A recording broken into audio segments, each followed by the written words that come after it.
Hello, hello, hello.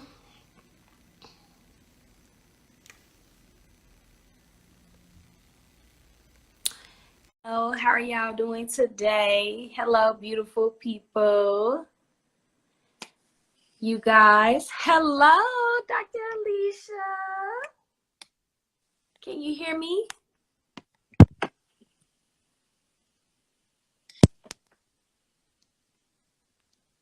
Hello, can you hear me? Okay, I all right. Can you can. hear me now? I can hear you now. How are you doing today?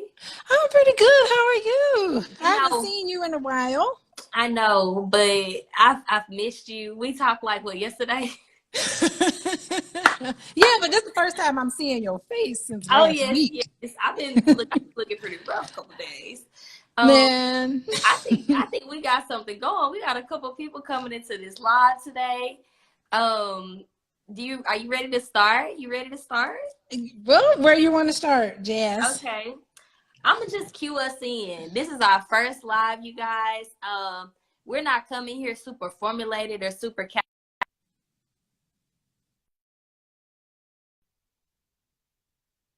people love to call me when I'm on lives, and I'm like, not today, Lord.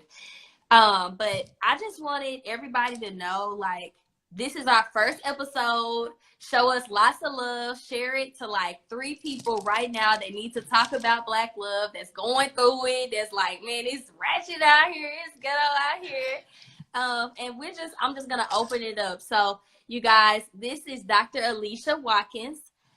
We have literally birthed this series to raise awareness about healing and restoration of relationships within the Black community with a licensed therapist. So, like, this is somebody that's certified. If you got some traumas, you got some stuff that you need to go ahead and heal, because you know the Black community, we don't be able to heal and stuff like that. So, like, I brought somebody that can help us walk through that journey.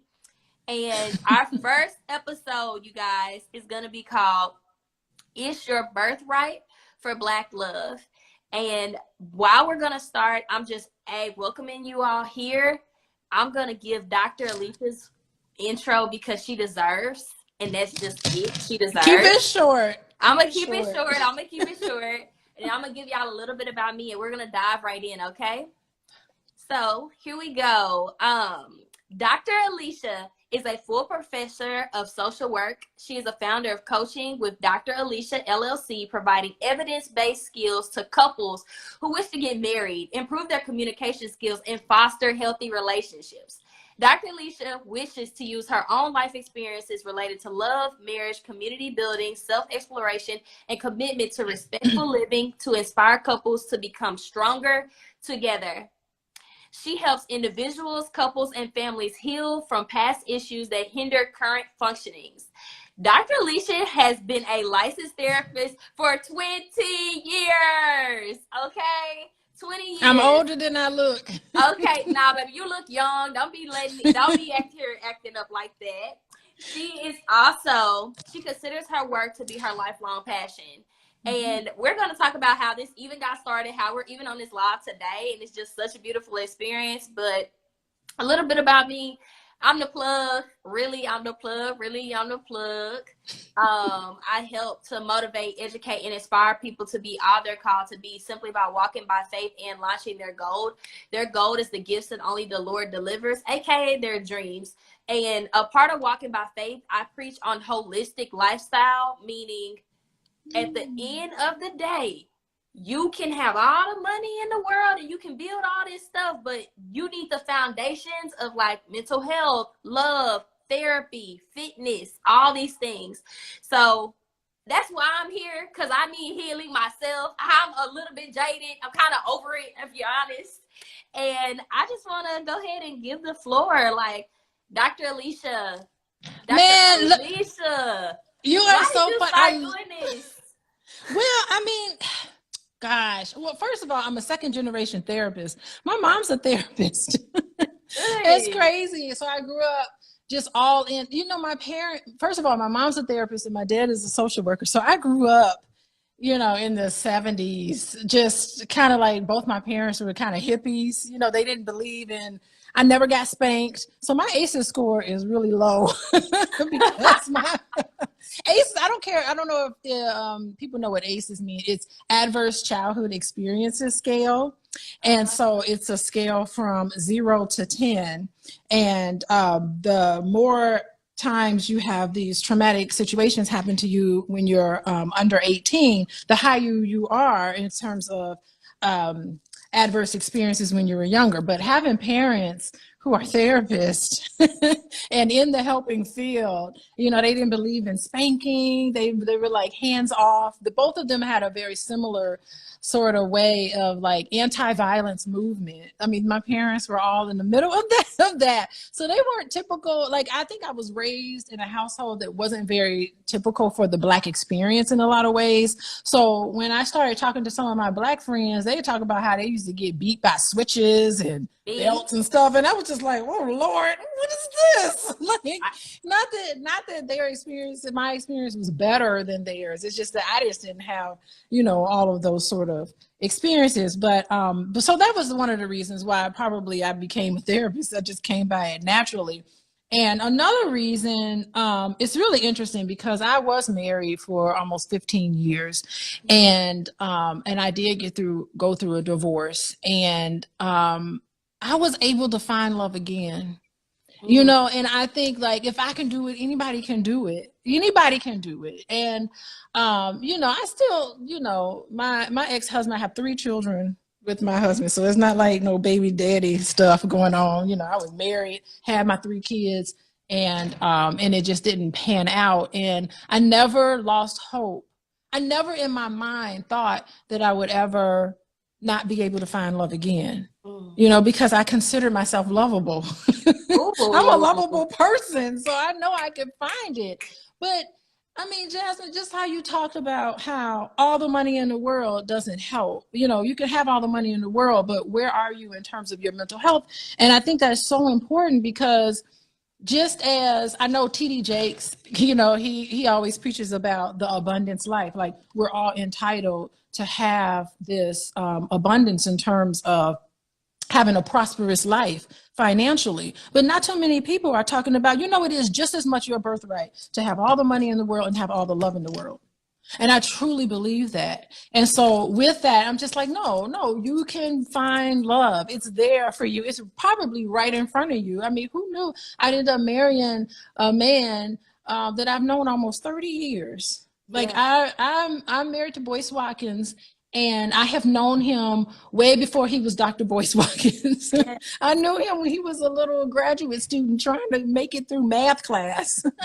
And I mean, he was always my favorite friend, and we always had fun together and everything. But anyway, so that's what it is. And so it's just, you have to kind of believe, and you can't listen to all of this negativity that I think it's like a disease. It's like it's penetrating the minds of our people in our community, and it makes us believe something that's not true.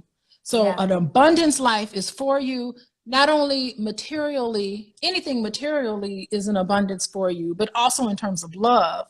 There's wealth everywhere, and you should have wealth in your life, in every aspect of your life. And there's no reason why in this day and age that you can't get it. Yeah. I know that's right.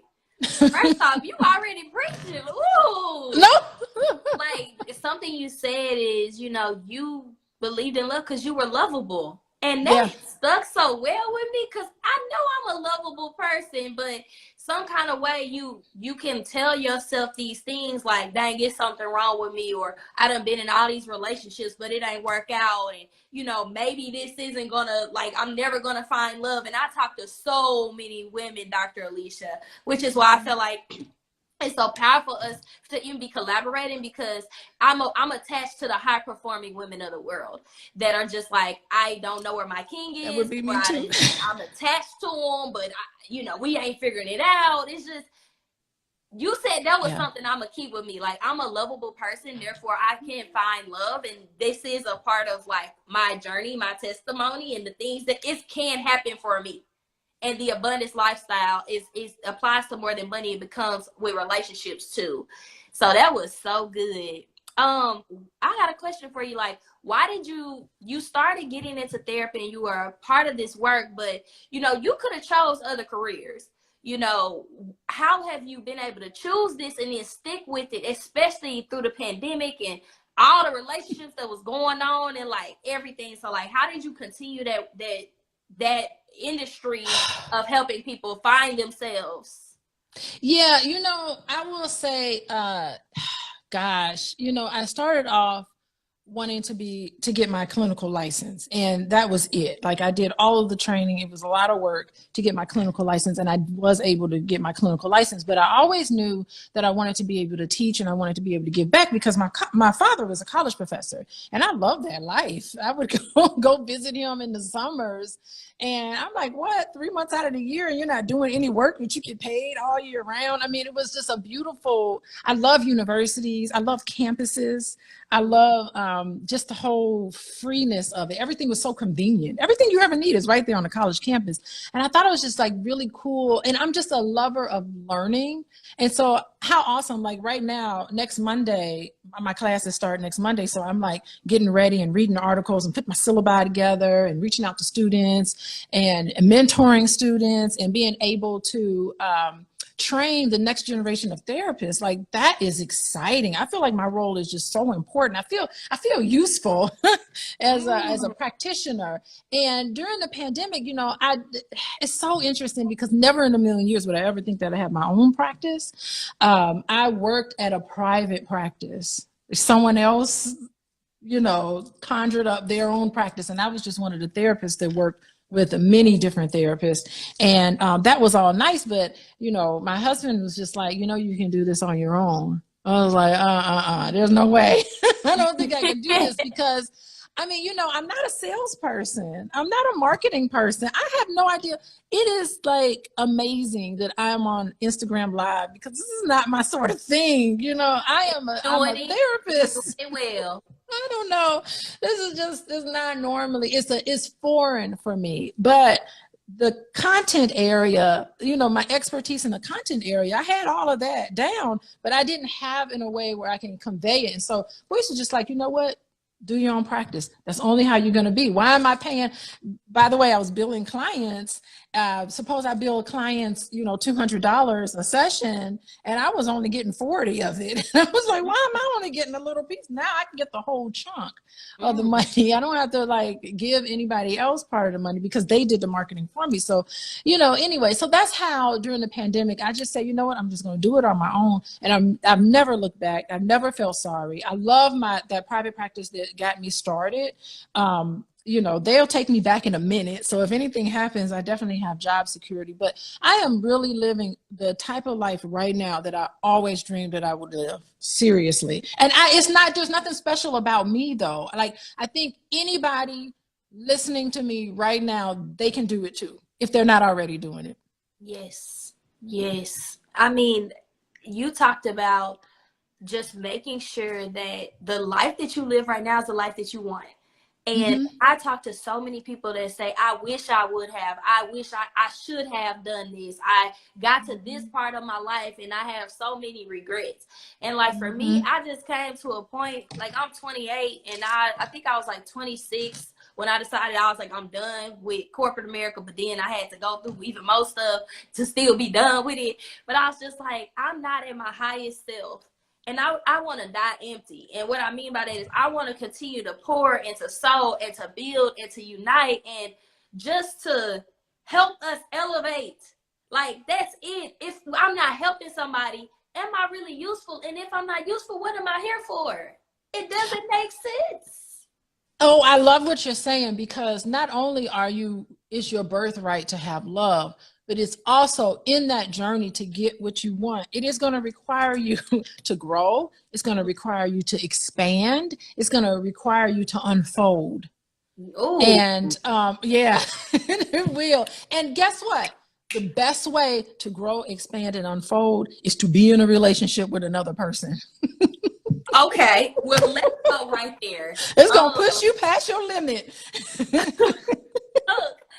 So one thing that I always find so curious in the dating circles that I've been in, or like I'm a part of the millennials.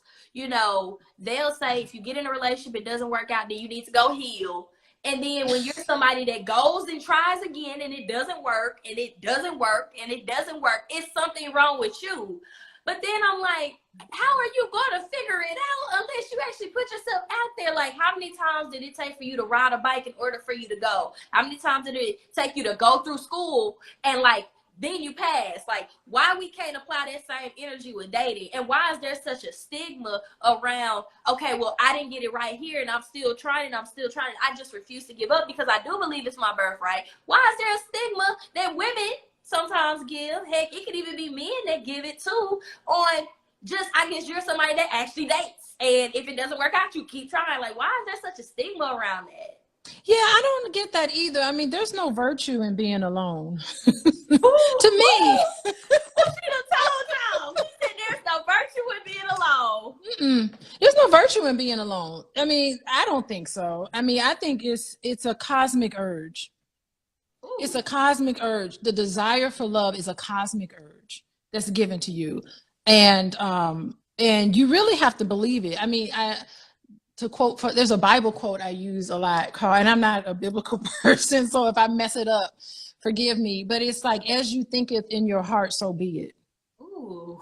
You know, and as soon as you start thinking anything negative about dating, then I'm not going to do that. And you feel like you have to protect yourself, and you feel like, you know, some of those negative thoughts about your potential partner, before you even go out on a date, you got about 20 different negative thoughts that come through your head. You got to stop yourself from doing that, because as you think it in your heart, so be it. So everything that you think, that's what's going to come out in that date. So you really do, in a way, have to kind of look back at what are the patterns and all of that I work with clients with, about what's happening with you, what is going on with you, because they think everybody's experiencing it. And just because you've experienced something with some man, that doesn't mean all men are like this. And I cannot stand anybody who considers themselves a relationship guru that's going to sit there and talk about, categorically define an entire group of people as less than or unworthy or value. If I hear value one more time, I'm gonna scream. Everybody has value. Okay. Everybody. It doesn't matter how much money you make. It doesn't matter what you look like. Who says somebody looks good or someone doesn't? Whose definition is this? Yes. I do not like that word. Whenever I hear it, I cringe, because what are you talking about? Value. You're not a valuable person. Yes, you are. God made you. Well, how's the dating scene for you, Jasmine? Listen, I have a lot of thoughts on that, and we're gonna have episodes that are gonna unpack it. But I think what you said, and thank y'all for the people that put it in the chat, Richard and Tia, when y'all said there's no virtue to being alone, it's a cosmic urge. Like, can we dive into what the heck is a cosmic urge? Like, is it that feeling of I'm alone and I do desire something, and it's like it's always gonna be there? Like, what does the cosmic urge really mean? Well, I mean, everybody knows. I mean, I'm feeling preachy. I don't know why. It's that Sunday. I'm feeling preachy, but you know, word 7 days. And I'm not a very religious person, which is really interesting. But you know, Jesus is love, ooh. And to get into that Christ consciousness, you have to have love in your heart. And what's the point of having love? I was just eating. Boyce ordered Chipotle, and so I was outside eating tacos with my daughter, and it's so funny. And she was like, we pontificate when we're out there, and she said, "Gosh, if there's a tree that falls in the forest and no one's there to see it, does it really fall?" And I said, "No, it doesn't. It doesn't fall. There is no tree. There is nothing, because if you're not there to experience it, to hear it, to see it, then it's not there." So if there was no way for us to be born as human beings and not experience love, what's the whole point of being here?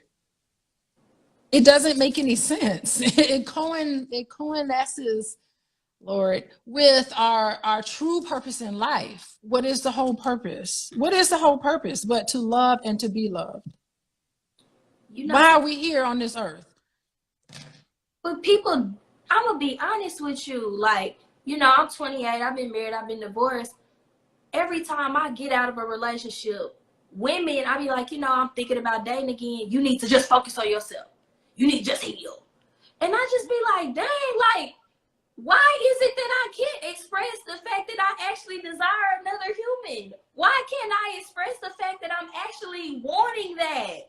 And it's like I get chastised, and I'm like, well, I don't want another woman, and I have nothing against LGBTQ. But at the end of the day, I'm a person, and I know what it is that I like and what I want, and I haven't gotten it yet, so I have that hunger to have those pieces. Just like if you had a degree and you finished that milestone, no matter how hard it was, and you decide I want to get another one, ain't nobody gonna say don't get another degree. But as soon as you're like, well, I want to keep taking a chance, and look, well, you need to heal, and it's something wrong with you. And I am just tired of that narrative. I just don't think that that produces the results that you want. And I do think that dating and love is a part of statistics. I think that it's a math equation, and that ultimately, the more you do it, the better your results will become. I don't know what you think about that, but please let me know. Yeah, and I would like for you to explain a little more about this ratchet ghetto that's going on. You Ooh. said things are ratchet and things are ghetto. What is happening? Okay, so first off, y'all, obviously we know that there's a somewhat of a generational gap. But what I'm pretty much getting at is like there's a world of the internet where we got blogs and we got podcasts and we got all of these people that are pretty much, you know, after the late Kevin Samuels, like it's almost like an uproar and telling women what they should be doing and or telling men what they should be doing. And it is just a constant narrative that men ain't ish, women ain't ish. And the ghetto-ness is you can be dating a man and he got 3 other women and you don't find out about it. Or you can be investing and talking and then by the time you put them on Instagram, you know, your relationship could be over. Or, you know, there are so many scenarios that continuously communicate that being with a Black person is trauma, it's horrific, it is something that will just about kill you. And if I'm honest, literally there was something in the news that happened a week ago and I posted about it and it really got under my skin. And it was about a woman who that the narrative or the blog or the post was talking about how, you know, she got broken up with and so she went and killed her she tried to commit suicide by going and like running into a car with and killing people. And the narrative was she got her heart broke. And I was like, for me, I looked at that in so many different angles, and that was so controversial, but it's happening every single day. Maybe not to the extreme where you're taking a car and you're completely driving it, but people are like going through it, depression, mental health, all from loving or trying to love each other. And then the rules of dating have completely changed. We have apps now, and if you don't like somebody, you can just swipe right, or you can just get on the app again, or you can just be like, I'm done with you. And there's so many options. I know men, they're probably like, you know, dang, it's hard for me to be faithful because all I gotta do is get on Instagram and type in Instagram girl. Or with women, it's just like, you know, we out here trying to date, trying to love, maybe, and then we find out the man we went been with this, and this person, and they calling us, and, you know, I got some stories for you, I don't mind. And then I'll even give you an example for myself. Like, yes, I've been married and divorced, and that was a whole internship of an experience, and that's what I consider it to be, a piece of paper that I signed with to get an internship of an experience. And I was putting myself back out there, and a man told me, straight up, I don't do divorced women. I was like, well, you know, that was alarming because I'm like, like this is the ghetto. It's like people literally looking at you, telling you, oh, I don't do this, I don't do that, I don't, like, you're disqualified off of superficial things. And so it's just like, dang, this is why it's so bad, because at any time you can just be ghosted and be done. It's like there's no rules, there's no standards to Black love at all. There's no standards to love at all. And then you, of course, have the narrative that, again, I think we should unpack in another episode of the high value. And that conversation was, honestly, if I'm honest, it was for an elite class of people that, to be honest, a lot of us shouldn't have really heard those conversations because we were not even in those tax brackets. We're not. And but it gave privilege. And again, I'm pulling from the education that women have sat down with me. It gave privilege to men that don't do half of a high value man or whatever that is. They don't got a pot to piss in.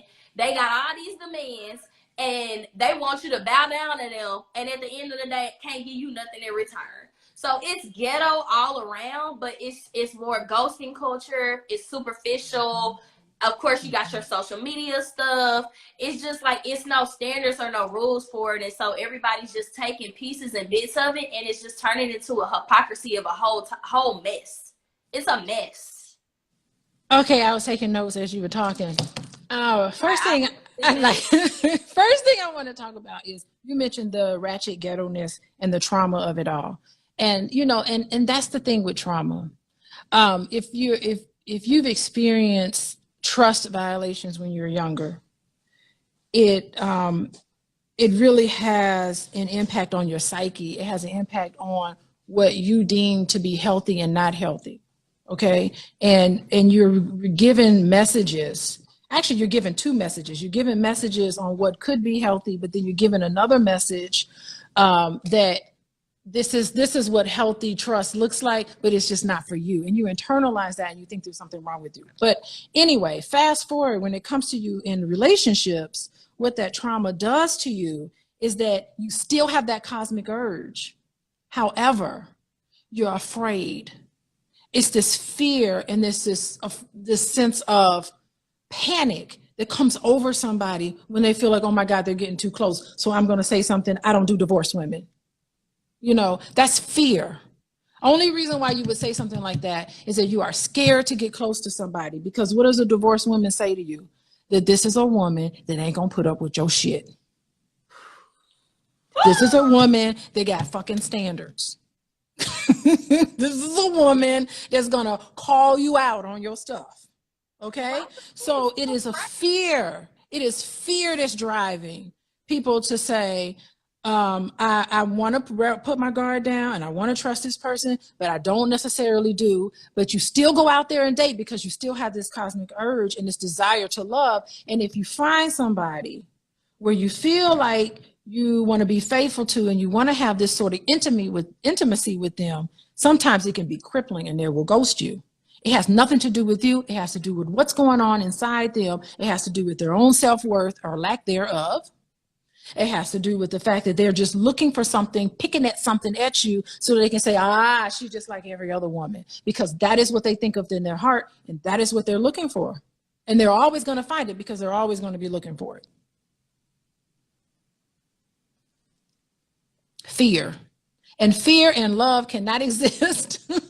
Fear and love is actually the same thing. You know, on the continuum, you talk about vibration and all of that, but it just can't exist at the same time. And so people get triggered and they get upset and they start remembering how their mama did all these things to them. They couldn't trust their mom to come through for them when they needed something. For some of these men, when they were young and they were growing up and they needed somebody to be there for them, to hug them, to hold them, to make them feel lovable, that person wasn't there for them. And so therefore, none of these women are going to be there for me. And those are the people who will follow Kevin Samuels to his grave.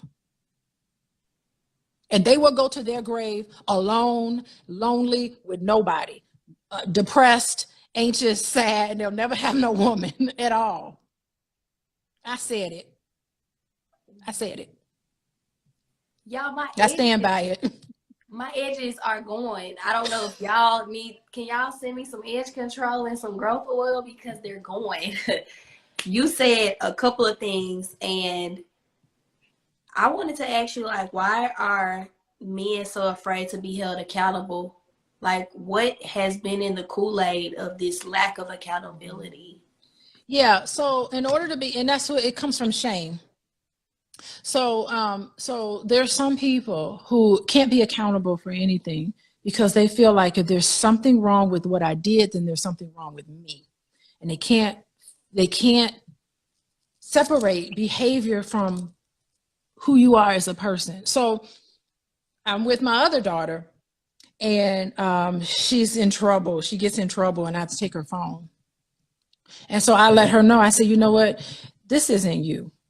You're a wonderful, sweet, smart girl who made a mistake, who was naughty, who did a naughty behavior. So what I do is I make sure that when I put her on punishment by taking her phone, that it's not her as a person. She's a beautiful, wonderful, capable person. This is not you. I even tell her, this isn't you. This isn't the type of girl that your behavior was unacceptable, but you are lovable. And so I make that distinction with her because I want her to feel guilty for what she did, but I don't want her to feel ashamed. Because people who feel ashamed, they can't take accountability for their behavior because it ruins their self-image. They feel like, oh my God, there's something wrong with me. Because deep down inside, they feel like there is something wrong with them because they've been told these lies. And that's another thing. As you think it in your heart, so be it. Sometimes some of these parents put nothing but hate in their heart. Sometimes they go out in the world and they get these terrible images of themselves, of Black men and Black women, and what that does, it puts hate in their heart. And so that is what permeates. They can't take accountability because then they would have to say that I am a complete fuck up, and you're not. You're not. The reality is you're not. But they come to this understanding that there's something wrong with them. And they've never been able to distinguish those two. And they live with shame. Okay, so let's take an example. There's been times in my life where I failed at something and I have equated that action or that behavior with my identity. And it has in the past been like, oh, I'm a failure, until you go to therapy and then you do the work and you know that that's just a part of what happened to you. It's not you. So maybe there's someone on this phone right now listening to us and they're like, I feel like I'm a fuck up. I feel like I am somebody that is something wrong with me. Where do they start to unpack that so that they can begin the healing that's necessary? So it's not about them being the mess up, the fuck up. It's actually just something that they did that they can forgive themselves for. Yeah. So again, it goes back to the thinking. And so the negative thinking, it's like it's a catastrophe. It's like you want to be perfect, which is impossible in and of itself. I mean, it is a paradox in and of itself because being a human being means you are going to be flawed in some way. Yeah. But you want to be. So in it, there's always going to be times where you've made mistakes, and you have to tell yourself. It's the thinking process, and you really have to stop yourself. Or you have to have a conversation. I was talking to Boyce about it the other day. I was kind of explaining to him about cognitive behavioral therapy, which is what we use, is that you write down these negative thoughts. And I when I meet with some clients and I have them write down all the negative thoughts that come through their head, I said, I want you to name it. Who told you this? And I have them name the person that told them that. Tell me I want the name of the person who lied to you. Because they lied to you. And then when you start to see it in this subjective way, you start to see the healthy you. The healthy you is the cosmic urge to love and to be good, because God is good. And that's part of who you are. Everything is good and all this. But the negative thoughts are all those people in your life that lied to you and told you things about you that wasn't true. And you have to have a conversation with that person in your head, because a lot of times you can't go back and tell your mama or your aunt or whoever that they lied. You can't do that. It doesn't even make any difference. And plus, even if you told them, they're not going to be accountable for their behavior anyway. But you have to pay attention to the thoughts that come in your head. And instead of fighting the thoughts, I think you should just make friends with it and say, look, we're not going to do this today. I am not going to have you interfere with my mood to make me depressed. And I'm not going to have you interfere and start making me feel anxious, like I have to scurry somewhere and be perfect. I am perfect in God's eyes. So I don't need to be perfect because I'm already perfect. Dang, I hear setting boundaries and not cutting somebody off, but saying this is the level of access to me. And if you can't abide by these certain rules, you can't get to me because it's not this. We don't have reciprocity. This is going to be an exchange that depletes me. It drains me. It doesn't add to me. That's what I hear. This is good. Y'all, is this good? Are y'all liking? Y'all commenting? Or y'all subscribing? Look, y'all need to go follow us. Y'all not. Y'all need to show us some love. Get these hearts up. Get these hearts up. Get these hearts up. You are hilarious. Listen, okay. Cause you really snatching, you really talking so much. Like, you guys, I'm gonna now tell y'all how I met her and how this even came to be, because I'm gonna be honest. I went to the Power of Networking conference. I did not know I was gonna meet Dr. Alicia. That's crazy. If I'm 100, I did not. I swear on this is how it happened. So I run into a person. His name's Dalmar, and he's working with these guys, and he's a part of this startup. And we like hit it off, and we're communicating. We're just talking about business, and I wound up having dinner with the team, and that led to so many. Next day, he was like, "Oh, I want you to meet." It was the workout, the Rumble. Yeah, they were like, "I want you to meet Dahan," and Dahan showed me the Rumble people, and they were like, "I want you to sit at the table with us," and I'm like, "Look at me elevating in life, getting at the table," and literally, I sat at the table, and you sat right next to me. And I was like, I had no idea who you were, but your energy was vibrant. You were nice. You were like, yeah, I'm here. And I was just like, you know, you were asking us who we were. And I was like, I was really trying to say, like, I'm just here by the grace of God, literally, because my whole life up until this point has been shambles. And you were like, oh, well, I'm Dr. Boyce Watkins' wife, and he's going to be speaking. And I'm like, okay, I'm not sure what that means. I'm like, what do? You like, you're a matchmaker. I said, you're a what? Yeah, I'm matching people together. My eyes, I was like, she has the answers to my problems. Because I'm looking into arranged marriages because me picking ain't working, okay? And you was like, I was like, I'm going to let you know, if you can help me find a man, you are going to break generational curses off of my entire family. My lineage is going to be saved. Legacy is going to be here. I said, please help me. And you was like, sure. And then, you know, we had our conversation, and we can get into that in another day, another time. But you was delivering on some promises, okay? I was like, shoot, here we go. We got this guy, this guy, this guy. Yes. And I was like, okay, you know, this is looking up. Like, we love it here. Somebody that, and you said something so key. He was like, yeah, I help pretty much high-performing men find women. I said, well, I know a lot of women over here that could use you. I said, do you do social media? And you was like, yeah, but you know, I did a live and I did that. I was like, oh, let's do this. I do the social. I do it, baby. I'm not good with social media. Y'all, we came together and like this got birthed. And like, obviously this is like the little birthday, and we'll celebrate it in a year and see how it all matriculates. Yes. But the fact that you was like, oh, you help Black men, or you help men heal, and then you match them up. I said, oh, my audience needs some matching, because we ain't picking well. It's ghetto. It's ghetto. It's ratchet over here. So it's just like, even, you want to tell us more about your matchmaking and how you started that? Because I don't even know how you got in that business. Oh my God. Well, it is a business, but not much of a business, but it's budding. It really is. So it started where I had a speed dating at the All Black National Convention, and I was thinking, oh, I hope like 40 people come to this.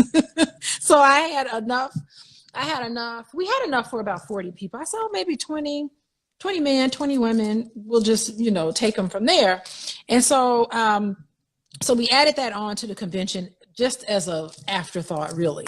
And maybe Boyce was just trying to make me feel included into his convention. You know, he be trying to help me, help me feel. He tried to build me in, but I mean, he really did think there was some value, of course, to it.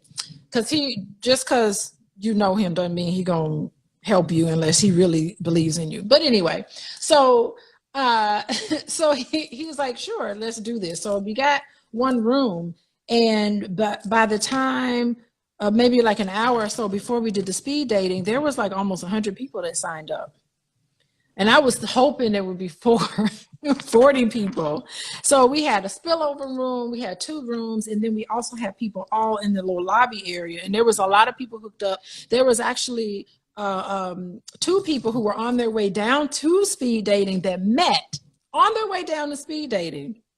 So just being there, you know, a lot of hookups were happening. And so it was really nice because it was the first day of the convention. And so everybody, I'm like, look around. These are the single people, no awkward moments. Because we in the era of Me Too, and who knows what people, you know, men are afraid to approach women sometimes because you don't know what you're going. It's very intimidating right now. I'm tired of them today. I don't know. It's hard. So maybe they just don't, you know, they're a little shy or whatever. But I'm like, don't be shy. These are the women here raising their hands saying, these are the men who are saying that they're available. So we did that. And so I also did a speed dating event in Atlanta. And so I got to meet some really beautiful women in Atlanta. I did get a bunch of men on my database. And so I take some time out of my week where I'm just busy scurrying around, matching couples together, and I have an assistant that helps me with everything. But that's the matchmaking. You can sign up. So anybody that wants to sign up and add their name to the database, you can go to boyceandalicia.com, and right at the top it'll say matchmaking with Dr. Alicia or a tab. So you just click on there, and I check it. I check it once a week.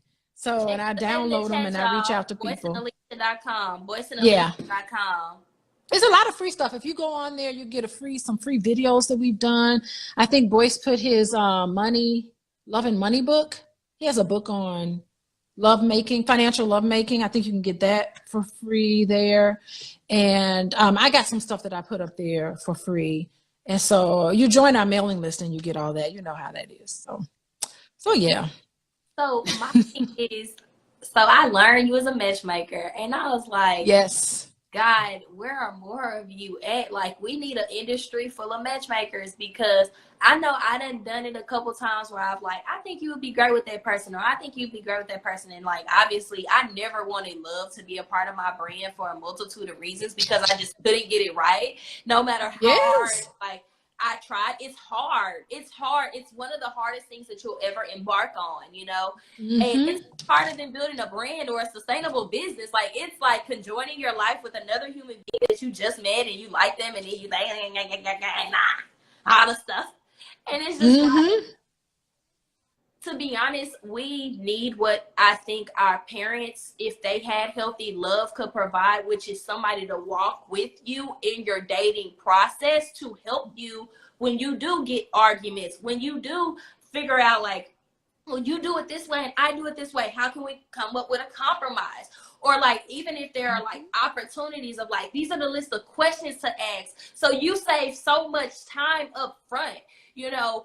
I'm not gonna lie, Dr. Alicia, like, I was a product of the purity culture and he needs to be all in the church, and he gotta be a God-fearing man. Get you a God-fearing man. It's just like, that did not give. I'm gonna be honest, that industry did not give what it was supposed to give. It sent a whole bunch of black women up, and like, I'm just gonna be honest, like, we saw how that purity energy, like, I'm not trying to speak on names because I know at the end of the day I may one day meet them, but like, let's go with the Franklins. You know, like, they did it all the right ways. They did they tour, and it's just like, it didn't matriculate. It did not work out. And then it's like, there are some people that have been together since they was 18, and I know they was hitting the sheets and they was doing it all, and you know, I literally know a family member, someone, have been together since one was 16, one was 18. They've been together for 40 years. And it's just like, I don't think it's a formula to this, but maybe there's a formula in finding someone that matches you, and like, y'all making a decision to stick it out. Like, is that what it is?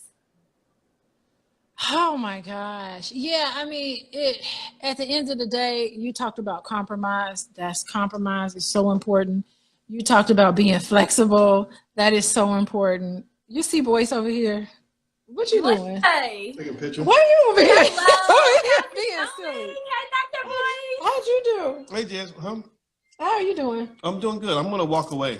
Okay. How you doing? He's over here distracting me. That is a good conversation y'all having. I've been listening. I'm learning. Yes. Bye. Bye. What was I talking about? Yeah, we love a supportive husband, okay? He wants to make sure you know that you're loved and he supports you. You know how many men ain't supporting my content? like, subscribe, but wanted to be with me, don't listen to me. They had to go. They had to go. Go right out the door too. Bye. Bye. Yeah, oh my God. Supportive. Let's just say you have to be supportive. And the thing is that if you're not flexible and you don't help each other meet each other's dreams and just be friends with each other, what happens eventually is that all this resentment builds up. And when the resentment builds up over the years and you don't deal with it, I mean, we know that couples who finally go to therapy deal with their problems a minimum of about 5 to 7 years before they actually go in and seek some help. Can you imagine how much resentment can be built up if you're not getting your needs met? And it's been 5 years, you've been pissed about this topic and you have not been able to resolve it. I mean, it's like, I don't even want to look at you if you have that resentment. And so it's too late. So a lot of times I see a lot of couples and it's way too late. It's just like, they should have been in here 10 years ago. They should have been, actually, couples should come and see me before they even get engaged. I believe, to try to figure out, because everybody you like is not, let me tell you, love is beautiful. I just talked about how love is, but love is not enough to marry somebody. It's not. It's not. It is not enough. It's a business decision at the most. I started off saying I had a piece of paper with an experience that was my internship. Yeah. The internship was done. We let that internship go. Yeah, it was time. You learned your lesson. You met your educational goals. I did. Move on. You put your hours in. You got your certificate. Yeah. And also, it's like, if you don't, like, I came from a divorce background. My parents divorced when I was 7 years old, and I knew what that was like. And I did everything I knew to do not to get divorced.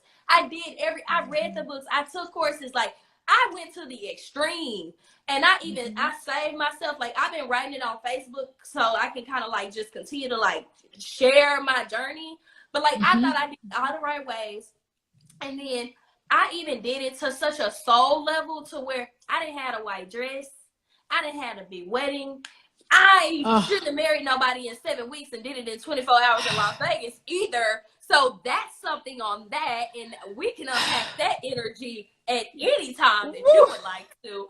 But, you know, I thought I knew that person, and it wasn't like I would never just bash them, but like I really thought that I knew them because I had sat in class with them for 7 years.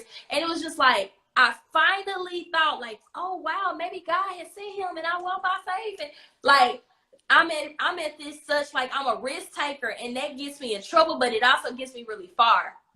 So you gotta know your strengths and your weaknesses. So overall, you know, I'm so glad for that experience because I did it in my early 20s. What would it be like for you to do it and then like it still don't work out? So it's just like you never know. So it's like you got to give yourself grace because we all just on this earth trying to figure it out.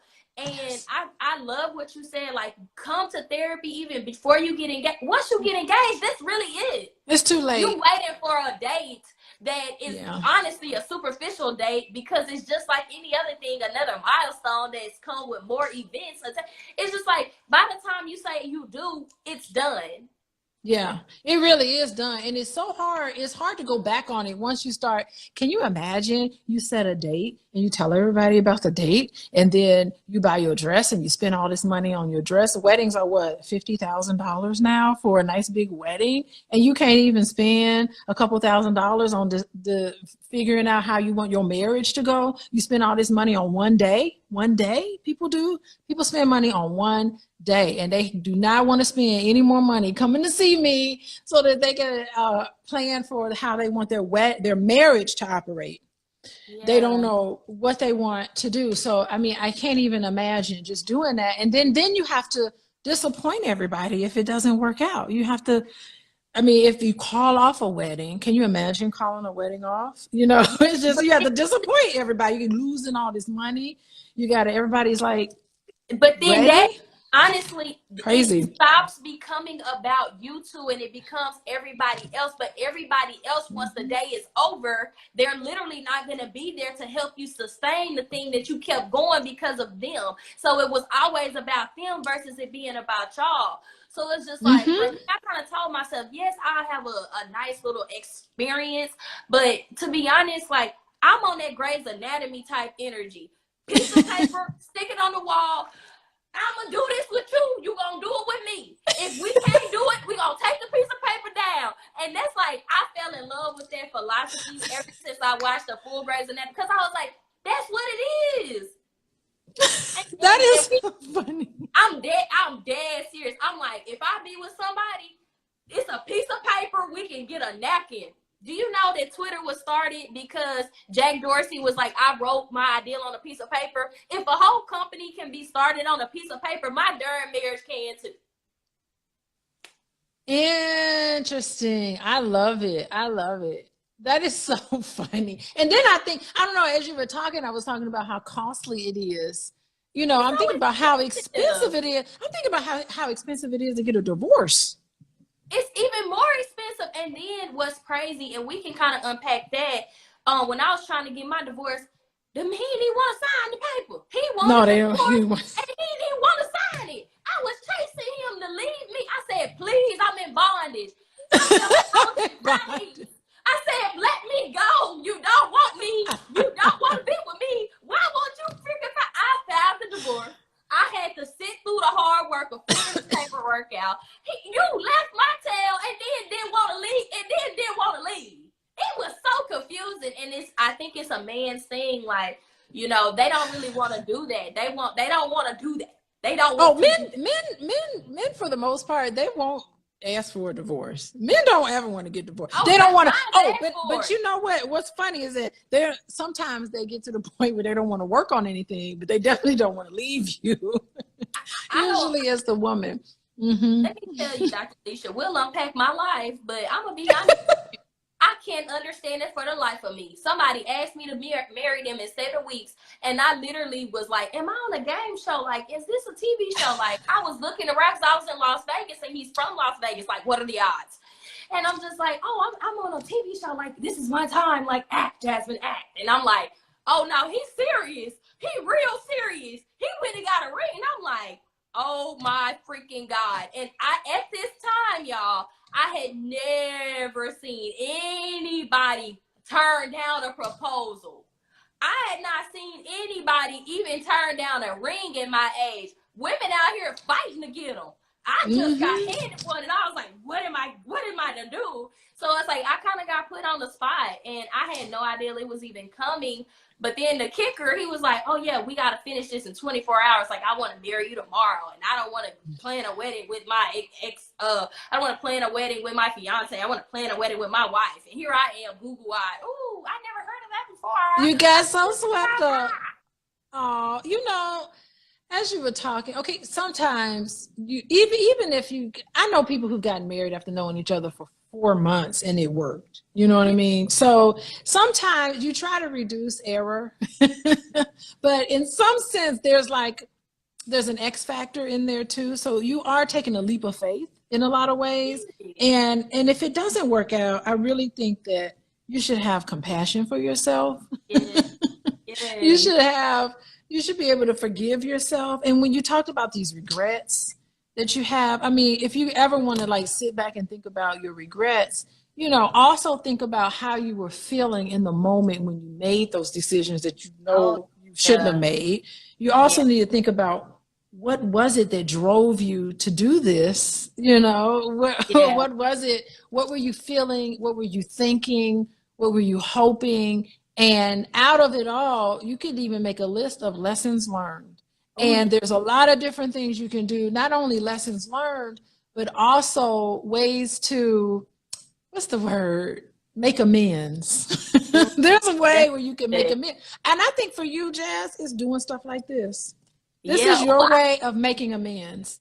Having really beautiful, honest, open, transparent conversations about your life. This is your way of making amends for the regret that you made. I really do believe that.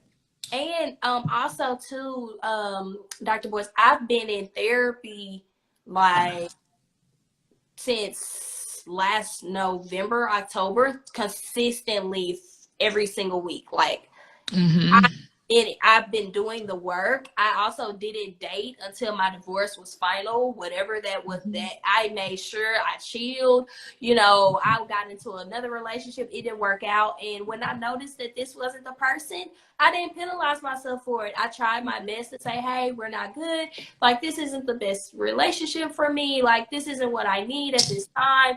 And I was able to move forward. And I didn't sit over here and like go into a little hermit shell. I was just like, I needed to gather data, and I did. I gathered data, and once I gathered the data, like, I'm gonna move on, because that's what men do. They gather data and they be like, I'm on to the next. So I'm like, why I can't adopt some of these principles? Like, I want to be on to the next. They on, like, let me go on. Yeah, that's really good. And I think, like, I love that you were in therapy to try to like figure out and tease all of that out about, you know, what drove you to do some of the things that you're doing, and how it can set you in the right place to move forward. But it also just has a place where you could just get a lot of stuff off your chest. Yeah. I mean, I find, you know, it's so funny, when I first started doing therapy, you know, you're just kind of green. The very first thing I realized is that sometimes, like, saying absolutely nothing and doing absolutely nothing, people kind of just them talking it out loud, they figure out their own answers on their own. And then they turn around and go, well, thank you, Dr. Alicia, that really helped me. And I'm like, I didn't do anything but just go, oh, really? Say more about that. Oh, okay. And I'm doing simple stuff like that, saying nothing, but just 50 minutes of them just talking. They'll go, oh, I think I done figured out life now. Thank you very much. I'll see you next week. And it's just because just having like an empathetic ear, a listening ear, just part of it, I learned, is that's the key. Yeah. Getting it off your chest. Getting it off your chest. And then, to be honest, to do self-reflection. Like, I love reflecting. Like, I'll reflect on a lot of stuff. Like, I'm going to reflect on today and how I got here. Like, I have been in nothing but in nostalgia, because, you know, Christian, like, we came to this conference and we literally gave it our all. Like, we had nothing else left. I gave my all at this conference. And it was like preparation meets opportunity. And this is the pure representation of that. But it was like, it came in such genuine forms. Like, I didn't even know who I was really sitting next to. And and that's what I think makes it even more real, because I was like, I just need help. Like, I know if I need the help, somebody else does, and I'm willing to put myself out there and to share my journey in order to help somebody else with theirs. And I feel like that's what's so important. And, you know, as one of the formats of our show, we always want to like end off with therapy tips, and we are getting closer to the hour. But Dr. Alicia, like, what are 3 therapy tips to convince you that it's your birthright to love? Okay, I think, like, based on what we've talked about today. Well, first of all, before I start off on that, I just want to say this was such a great idea, and I cannot wait for next Tuesday. I can't wait either. I cannot wait for next Tuesday. And the other thing I wanted to say is that, you know, I don't normally travel with Boyce. When Boyce goes and does these financial, power networking conference, whatever, I don't have, why am I there? Like, it has nothing to do with like my area expertise or anything. And I just go. And I came in that Friday. So I'll leave it up to Boyce. I said, Boyce, if you want me to come along, I'll come along. If you want, I'll take pictures and get you ready for your social media and all this kind of stuff. So I just come whenever he said, and just as a whim, he's like, why don't you just come down to Houston? And I was like, I don't know. And then finally, he's like, no, I'd like for you to be there. I'm leaving. He left much earlier than I did. And I was like, yeah, okay, I'll just go. So it was just like, I was just there on a whim. So I really, in terms of me being there, I didn't have like a tag or anything. You know, people were like, you don't have an ID card. You don't have a membership or whatever that thing around your neck that tells you that you need to be there. I didn't have any of that kind of stuff. I was just like, I'm just here with one of the speakers taking pictures, you know. So it was just really interesting how I wasn't even going to come. You know, it wasn't even, we had spent a lot of time in Atlanta earlier. And so I was like, this is too much travel, but I just did it anyway. So that's really interesting that just on a whim, I decided to go. I'm like, yeah, I'll go with you. I don't care. I'll come and hang out with you boys. It's fun. It was God for me. It was Yeah. God all up in that. I knew. Yeah. I said I did not come for love. I came for business. I came to change my life. And God dog it, I did. Yes, there we go. There we go. It was meant to be. So, okay. So, tips. I think like when you're dating, oh God, you talk about ratchet and ghetto. That was really interesting. I think that when you're dating, I think my tips might be a little confusing, but it's something for you to ponder. So ponder on the fact that when you're dating, you need to be very clear about the type of relationship you want and the type of partner you want. And some people make lists, some people go with a feeling and all of that. However, at the same time, you also need to be open-minded and flexible. So what you think is not your type, sometimes like when you get to know somebody, that person could be like right there. So I don't know. It's just something for you to ponder. So that's one thing about dating. Another thing is that I think that you don't need to pretend to be someone that you're not. So it doesn't make sense for you to pretend to be, I got all this money and I'm profiling, I'm doing all this stuff, and you're not. However, it's also important to be able to put your best foot forward. So, be on good manners, have good manners. Don't just be like, I'm just being myself in my pajamas. I'm not even going to try it. What'll be, will be. It'll just manifest in my life. But you're just walking around looking sloppy. So you do need to put your best foot forward, but at the same time, try to figure out how you could be yourself. I think like the third thing I would say is probably being lovable. So, maybe you should think about whether do you feel lovable? And it's really interesting because in order to feel lovable, you have to know what it's like to be loved. And in order to know what it's like to be loved, you have to be lovable. So somewhere in there, you need to be aware of any unlovable thoughts that come through your head that you have about dating. And you just got to get into this place of just being lovable. And it will happen for you. It will. Trust and believe it will. If it happened to me, it'll happen to you, because I am not anything more. I'm not more value. I'm not a more high value person than anybody else. Contrary to what people you may have to think. let us have it. You like delete value out of, but you know what's crazy? Like in dating, high value is like a sin, but in business, value is like literally everything. Like without it's a $10,000 value, but I'm gonna give it to you for $9.97. Like it's the ways we use value is so interchangeable. But well, it only works. It only works in business. It don't work with people. Everybody's valuable. Oh, I love that. I said it. I also want to unpack it because I'm not gonna lie. Like I have dated men that couldn't add no value to me, and that's like where the controversy comes, because it's like, am I supposed to date somebody for potential? I don't think so. Am I supposed to be with somebody that can help me in my journey? Yes, but what do we say? Is that like your characteristics, your character, your skills, your ability? Like, is it that all a part of like? It's something for you to ponder on. Yeah, like there is no clear answer. Yeah, there's no clear answer, and no one's going to give you an answer. I can't give you a clear answer on what to do or not. I can't give it to you, but when you'll know it when you get it. Can everybody lay on their couch with me? Like it's squishy. It's squishy. You can't nail it down.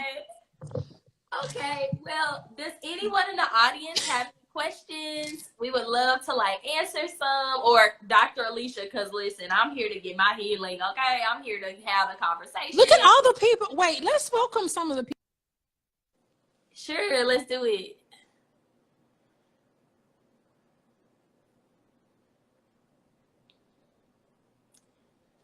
Why did it go freezing? Like, what's going on with this thing?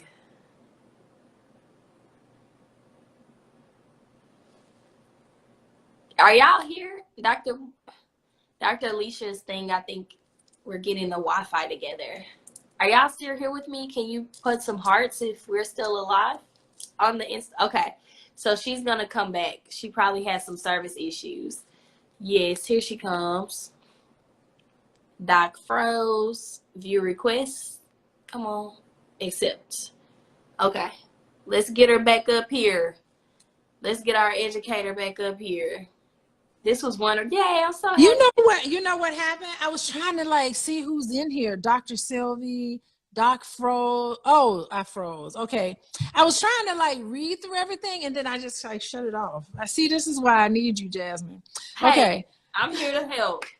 I'm trying to name some people that's in here with us, but I don't know how to do. Oh, Miss Lady. I see Miss Lady. Miss Lady. Robin Kennedy. Hello. I'm trying to. Thank y'all for coming. Like, you took time out of your life to listen to us talk about love. I know. And we were just like, I don't know how to see who all is in here. How do you see who's in here? Scroll up. Yeah, just scroll with your finger. Oh, wait, my cousin Jess is on here. Yes. Do you want to invite someone up? Someone requested to come up. You want to invite them? Oh, who requested? We can put a person in here? Yes, let's do it. Oh, she's unable to join. I don't know if anybody wants to join, want to ask some questions. Dr. Alicia, her time is amazing. Richard Carter, what's up? Oh, who is Richard? Richard Carter, the plug. He's the plug, girl. You're the pretty plug, but he's Richard the plug. Oh, you trying to match? I'm in the maybe. I'm single. Dr. Sylvie. I'm single. I'm single, ready to single. Come on, Dr. Plug. Are you single? What's going on? Richard Plug? What's happening? I don't know. So Purdy said, what's your website again? We didn't even do all that. Who? Your website? Give your website. Coaching with Dr. Alicia. Coaching just put that in. Dr. Alicia, and then the other one is what's the couple? Oh, boyceandalicia.com, and then you could join the matchmaking service, and then if you join the mailing list, you can get a whole bunch of free stuff. I think Boyce has a free book. Yeah, he has a free book called Financial Lovemaking. Really interesting book, and I have some videos and some free stuff on there too. So, and you can join the matchmaking if you want to. Oh, this was wonderful to listen. There. I'm in the matchmaking. Ain't nobody gonna stop me from finding my happiness. I do not. Don't give up. With the love, ain't nobody gonna stop. You know why? Because it's not their life. Like, this is my life, and I only get one life. And if I live it based off other people and what they want me to be and who they want me to be, then I ain't gonna never have my pieces of happiness, because they gonna get their pieces of happiness whether they gonna be with somebody that love them or not. That's what's up. That's what's up. I love it. So anyway, we'll be back. We'll be back next week. Have your questions ready, and if you have any. And thank you for listening. Curious. Okay, we got something. Curious. Why are saying Black relationships are attacked when many Black men are just choosing non-American? Not really sure what he's getting. Why are we saying Black relationships are where many Black men are just choosing non-American Black women overseas? Mr. Douglas, I'm not gonna lie, that was a very confusing question. Yeah, write it in a complete sentence. I'm a college professor, so I have a hard time with bad English. I can't read anything without correcting. I'm grading everything, so because I'm grading all the time, so I'm always grading. And yeah, I don't know. I think we gonna give you time, Douglas, to type this thing out. We got try time. Again. Yes. Yeah, I think you can listen. It doesn't matter. You can get somebody overseas. You can get somebody from Mars to date. It doesn't matter what it is. The relationship is real as it is, and a lot of the relationship issues are the same across the board. And I have worked with families. I told you this, I worked with white families. I worked with Latino families. I've worked with Caribbean families. They ain't in America. I've worked with families from Africa. I've worked with all different types of ethnicities. And I'm telling you, it's the same sort of problem. So the grass is never greener somewhere else. You may think, Black women ain't worthy, whatever, of being married and all that other type of negative thinking again. And it all boils down to you. You know, Okay. it all boils down to the interactions, the daily interactions that you have with that person. It's all human experience, and it's very, very real. And so you may think grass is greener, but then you'll be surprised to see it's going to be the same issues. It ain't no group of people is more valuable than another group of people. Okay. You're fine. He said Black men are saying Black women overseas. The women I'm referring to are Black, just non-American. Culture is very different. I guess, Douglas, are you saying, like, why do Black relationships see things that are wrong with women overseas? I don't think there's anything wrong with women overseas. I mean, I think it makes it a little more complex because the power differential. I mean, if you're dating somebody overseas and, you know, they want their green card or whatever, they want to come to America, it's a power differential there. So that's something to keep in mind. I think, you know, research shows that I think relationships are difficult enough.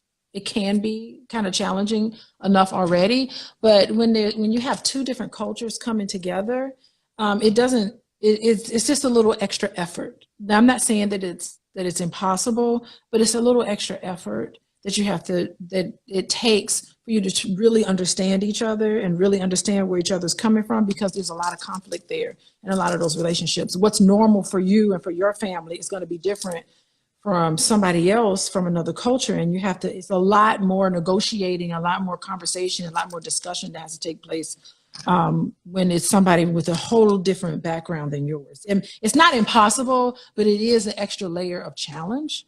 Yeah. So that's what I've seen in my practice. I'm just speaking as a professional. That's good. That's so good.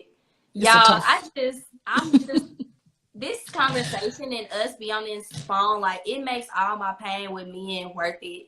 Like, I have been through it, and not all of my relationships have been bad, but boy, have I got myself in some situations that I'm like, I don't even know how I got here, but like, I am so grateful that I met you. When I tell you, like, Girl, we have something that each other needs, and it kind of comes from the type of combination that we are. We ain't gonna say they gonna call us demonic and everything else. I swear, because I'm a Christian woman, and everything they gonna be like, she thinks she this and that. I'm like, listen, all of my best friends are in a certain month, and I'm sticking to that, and there's no reason for that. Okay. I am Tia Brom. She said, what are some best practices for dating someone with children if you don't have children of your own? Oh my goodness. Well, depending on the age, well, if she's a lady and she's dating a man with kids, normally, it's not always the case. Normally the mom usually has custody. Usually the man is a non-custodial parent, and the mom is a custodial parent normally, but it doesn't always have to be like that. Actually, I like arrangements where both mom and dad have equal custody. That's kind of like the gold standard for me, honestly. But sometimes there's circumstances that just makes that impossible. So typically the mom has custody of the kids. And so usually on the weekends is when the kids are there. And it's important for the father to have a really close bonding and connection with their children. And so it's just, if you don't have children of your own, it can be a little bit of a challenge because you don't even understand kids. It can be overwhelming because you don't even know, like, I dated a guy in college. He had a child, and I didn't know anything about no babies or nothing. And I was just it was a little awkward. And I was like, okay, all right. It was really strange. It took some effort for me to like really understand how children operate and what happened. And so, and then the mama, you got an extra mama that's there. And so it makes it a little complicated, but again, I don't really think that it's impossible. I just think it's just another layer where you just have to try to adjust to that, and definitely have conversations about boundaries when it comes to kids and introducing them to you. I mean, it's all just a whole nother thing. And And people it can become problematic, but and it could unravel at any moment. And then there's moments where it's just beautiful everything is in harmony. And then one thing can happen, it can throw everything off. So it makes it a little complex when you got the Brady Bunch coming together. Got your kids all coming together. It can be complicated, but it can also be a beautiful thing. And I think that blended families can be just as healthy and just as beautiful as more quote unquote traditional families. She is just honestly such a positive and breath of fresh air when it comes to Black love. It's nothing that we're gonna say, y'all, that she's gonna be like, oh no, like this can't happen. Like, no, I believe. Like, she's like me. When people tell me about their business, I'm like, no, we can do this. We can do it, yes. And then with love, you're like, no, we can do this. Like, yes, let's go. And That's true. I'm like, you have no idea. There's a generation that's just like, I have so many clips that I have collected from TikTok, and I'm like, I can't believe this is even a thing right now. This is happening. And, we got some more questions. Can you recommend a Black woman therapist for a grandma of 2 grandchildren? Been there, done the 25 years of marriage. Well, they can reach out to me, Coaching with Dr. Alicia, and fill out an intake, and I'll get a hold of you. I check my intakes daily, and so when people reach out to me all the time, and they're like, Dr. Alicia, I need help with this. It's like a little intake form. If you go to Coaching with Dr. Alicia and you fill out the little form at the bottom of the page, I'll reach out to you. I'll send you a message myself and reach out to you. And it'll be a private conversation that we'll have, confidential. And so we'll be able to meet and talk and hash everything out that's on your mind. So yeah, you can go there, Coaching with Dr. Alicia. Okay. Well, y'all, listen, we've been doing this. I'm so excited. Next week, because you all are here, our next week topic is going to be do you believe in Black love? And I think it's going to be a good topic. Please bring your questions. Tell a friend, and then tell that friend to tell a friend, and tell that friend to tell a friend, because we want to just continue to unpack drama-free Black love. And y'all, this was a good episode. Like, share, and subscribe, and let us know that you are going to be back next Tuesday. You all are loved because you are lovable. There you go. You lovable, girl. That's right. All right. Bye-bye, everyone. Bye. Bye, Jay.